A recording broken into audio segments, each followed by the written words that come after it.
Good morning everyone, welcome back to a new blog. আজকে 8ই মে 2026 আর এখন ঘড়িতে বাজছে সবে 6টা।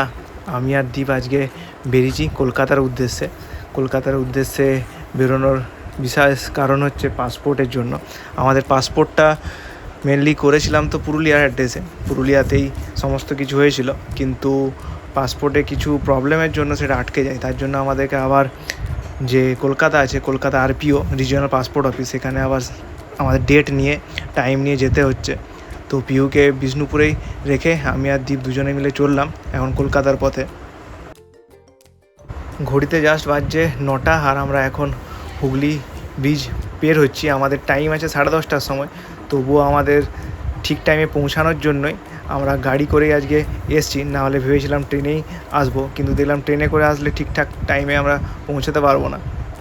পাসপোর্ট অফিসটা একদম যে রাইটার্স বিল্ডিং আছে তার কাছেই, তো সেখানে পৌঁছাতে গেলে মহাকরণে নামলেই খুব তাড়াতাড়ি মেট্রোর সাথে পৌঁছে যাওয়া যায়। আমাদের পাসপোর্টের সমস্ত ডকুমেন্টসই এনেছিলাম, কিন্তু ছবিটা আনতে ভুলে গেছি। তাই পাসপোর্ট অফিসের ঠিক পাশেই এই একটা দোকান আছে যেখানে আমরা ছবি প্রিন্ট আউট করলাম। তাই পাসপোর্টে যদি ছবি আনতে কেউ ভুলেও যায়, অসুবিধে নেই, পাশেই দোকান আছে। আমাদের কাজ কমপ্লিট, আর দূরে লাল রঙের যে বিল্ডিং দেখা যাচ্ছে সেটাই রাইটার্স।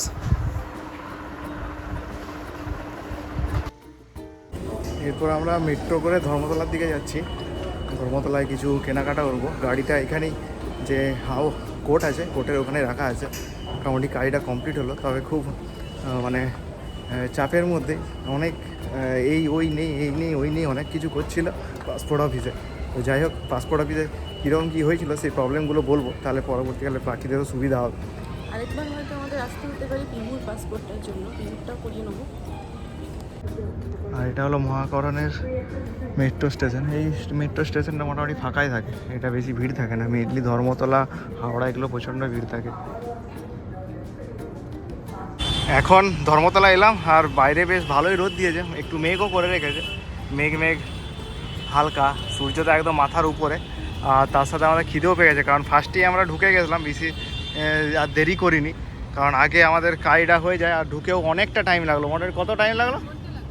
2 ঘন্টার মতো টাইম লাগলো, 10:30 থেকে 12:30, 2 ঘন্টা পুরো লাগলো। পুরো 2 ঘন্টা লাগলো। তো খাওয়ার কোনো টাইমই পাইনি। আমারটা হয়ে গেল, আমারটা যদিও পরে ছিল টাইমটা, আমার টাইমটা ছিল মোটামুটি 12:30। তো আমারটাও একসাথে হয়ে গেল, নাহলে টাইমই পেতাম না। সারাদিন আগে ওখানেই কেটে যেত।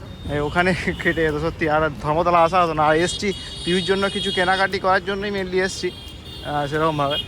তার সাথে এটা ধর্মতলা। এখন মেনলি এক হোটেল আমিনিয়ার খোঁজ করছি কোথায়, ওখানে খাওয়া দাওয়া করবো, তারপর একটু ঘোরাঘুরি করে তারপর গাড়ি নিয়ে চলে যাবো।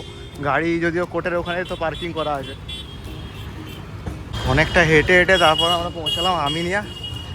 এইটা হচ্ছে একদম কলকাতা মিউনিসিপ্যালিটি, এদিকটা ডান দিকটা, আর এই বাঁ দিকে হচ্ছে হোটেল আমিনিয়া।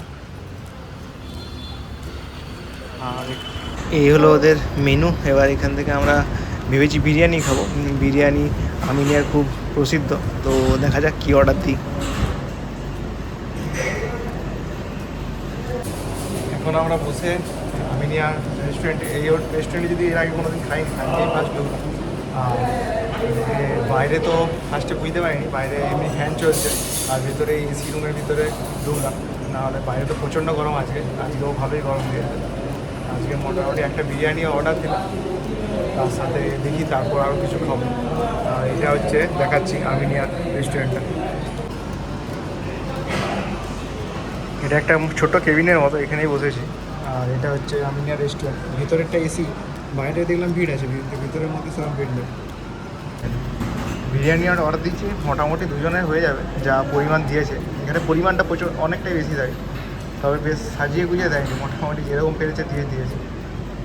তো আমিনিয়া খুব তাড়াতাড়ির মধ্যে খাওয়া দাওয়া হয়ে গেল। এরপর কিছু মার্কেট করে নিই, এখানেই তো সব মার্কেট। তারপর মোটামুটি 3-4টের দিকে ভেবেছি বেরোবো। আর এই হচ্ছে কলকাতার যে মিউনিসিপ্যালিটি, তার সামনে দিয়ে যাচ্ছি এখন।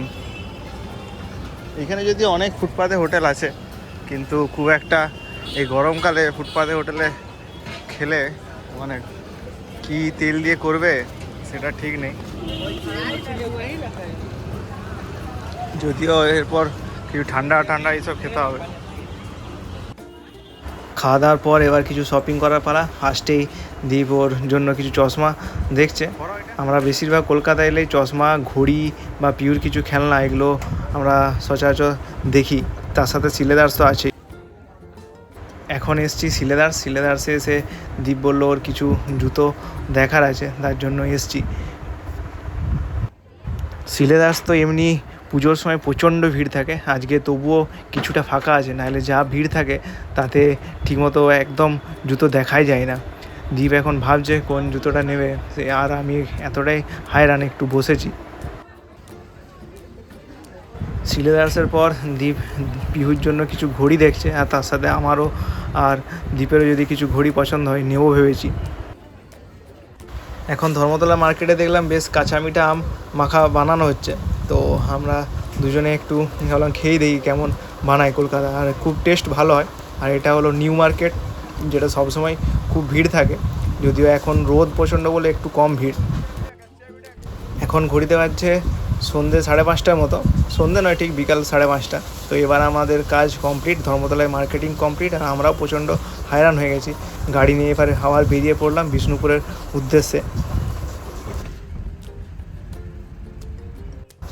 আর এই হলো নবান্ন, যে নবান্নে আগের সরকারের সমস্ত কার্যকলাপ চলতো, কিন্তু এখন এটা তো পরিবর্তন হয়ে গেছে, রাইটার্সের সমস্ত কিছু। তো দেখলাম রাইটার্সটাও খুব ভালো করে গুছিয়েছে আজকে।